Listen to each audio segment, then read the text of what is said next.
This is Powering the Future, a podcast series brought to you by Smart Grid Forums. One planet, one power grid. As electric vehicles become mainstream, the power grid is under pressure like never before. Can local infrastructure keep up with the rising demand? And how can we turn EVs from energy consumers into smart grid players? We're joined today by Baerte de Brey, who works at Stedin by day and is also a board member of ELAD and Vice President of the European Association for Electromobility. So let's get straight into it. Hi, Bert. Thank you so much for joining us today. Yeah, pleasure. Welcome on board. So, Bert, it's great to talk about EVs right now. This is a huge trend for society in general, but also it's likely to have a huge impact on the grid. So many grid operators are preparing for that. Now, in your role at Stedin, also at ELAD, and also now at the European Association for Electromobility, what are the main things that you're focused on in terms of EV adoption, both in the Netherlands and across Europe? Yeah, thanks. Well, Stedin is a regional grid operator, a DSO, and ELAD is the national platform where we collaborate. But this isn't the thing. Well, in the Netherlands, we don't have a car industry, for example, while they affect us. So you have to also keep an eye open for what's happening in Europe and even in the world. At the moment, EV adoption in the Netherlands is big. This week, we reached 1 million electric vehicles. So that's plug-in hybrids and battery electric vehicles. So roughly 1 in every 10 electric vehicles is electric. And that's, well, for a grid operator, an opportunity, but also at the moment quite a big challenge. Right. And what we try to do differently from the start is integrate the batteries of the electric vehicles really in the grid. So it's not only facilitating the charging, the electric chargers, fast chargers, curbside chargers, but we also started working on vehicle to grid, where you not only charge the vehicle, but also preferably at a supply peak, or when there's a demand peak, you can discharge the vehicles. Yeah. And well, you have to do this.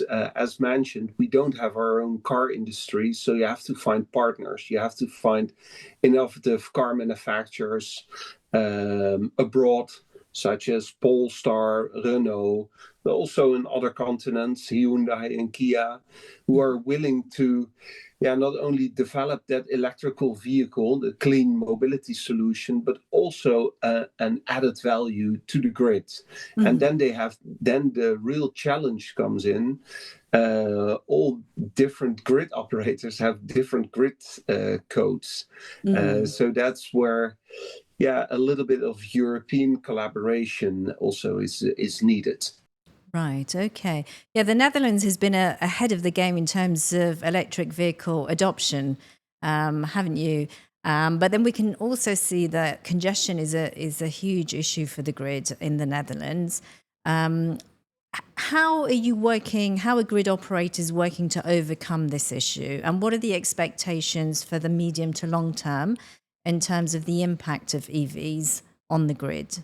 Yeah, well, first, congestion isn't only caused by electric vehicles.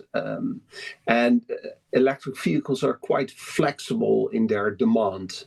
You don't have to, when arriving at home, often at peak time, 5 o'clock, 6 o'clock in the evening. Every country, whether it's California, France, Germany, the Netherlands, they all have a peak at that time on the grids. But you don't have to charge, or a large majority doesn't have to charge at 5 o'clock in the evening. You can delay that.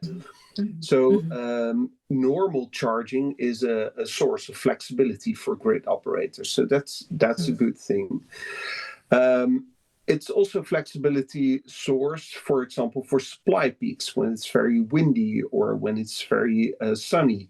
And you can shave off that supply peak by charging in the middle of the day or in the middle of the night when there's a abundance of clean and sustainable energy. But the forecast, the congestion is caused also by data centers, heat pumps, air conditioning, new enterprises, well, the electrification in general. And at Stedin, we have our investments plan. But whatever we do, it isn't enough. The electrification goes faster than we can reinforce the grid. So we have to come up with a plan B, and that is adding the batteries of electric vehicles to the grid as a storage device. We calculated that in 2030, so that's only 5 years, at peak times we lack 250 megawatts. And that means we can't connect new entrepreneurs, regions with a housing project or an entrepreneur with a portfolio of, say, 1,000, 2,000 chargers in it. Unless you add flexibility with it. And flexibility can be stationary storage, but someone has to pay for that. It's expensive and it goes on your balance sheet or my balance sheet. The good thing of electric vehicles, well, they're already there and they have a huge battery, not 1 megawatt, but if you aggregate a lot of small batteries, 60 kilowatts together, you also have that extra flexibility. So that's what we've been doing in the region of Utrecht, and now we're planning to scale that up in other territories in the Stedin region, but also the Netherlands and abroad. Right, okay. In terms of vehicle to grid, tell us a bit more about how far that initiative has got and what changes need to be made to the grid to fully support that in future. Yeah, vehicle to grid, we've been working on that under an European umbrella. It's called the SCALE project. Yeah. And we do that with other countries. So Sweden, Norway, France, Germany, Hungary, and Greece. It's a cross-sector collaboration with car manufacturers, charge point operators, etc. And we've been setting a framework, so it's not only a solution for my grid operator, but it also can be rolled out at Enedis in France or the Swedish grid operator. And at the moment, we have car manufacturers on board, such as Renault. And you might have seen the Renault 5 driving through your street, whether you're in France, Germany, or the Netherlands. It's a sexy car, but it can also do bidirectional charging. Right. And now it's still in a small... it's not an off-the-shelf product yet, but I expect it will be mainstream, at the end of 2025. And it's not only Renault, they really embrace this open system architecture. And, they're competitors of Hyundai and Kia and Polestar, but they've been collaborating on good implementation of grid codes, development of standards of 1511-8-20 or OCPP 2.1. So the European EV driver can have a first-hand bidirectional vehicle bought in the Netherlands and have it also on the second-hand market in Germany. And it should work. So that is our concern. That's what we've been working upon. Right. And is that sort of interchangeability, if I can use that word in this context, is that the plan to have that right across Europe, or is it in selected countries? Well, we think in the end goal should be the whole of Europe. because, well, Europe is about a free exchange of moving people, goods, etc., and also energy. But you see more developed market, more mature markets, such as an early adopter, the Netherlands and Norway. A large market, France, UK, and Germany. They'll probably have an earlier adoption of bidirectional charging than a bit more lagging other countries. But you never know. It's a really good source of flexibility to your grids. And if you have congestion, or so that's from the grid operator focus point. But if you also have a very good business case with cheap energy during the day in a sunny country such as Greece or Italy, you might charge your car and use that energy at night. So that's not the congestion business case.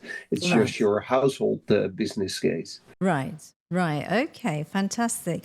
So where to now? What do we need from the ecosystem, perhaps from regulators, policymakers, the government, to really help catapult this sector? Yeah, what you see is grid operators are innovative, especially car manufacturers are innovative, and charge point manufacturers. And now the government should be also innovative.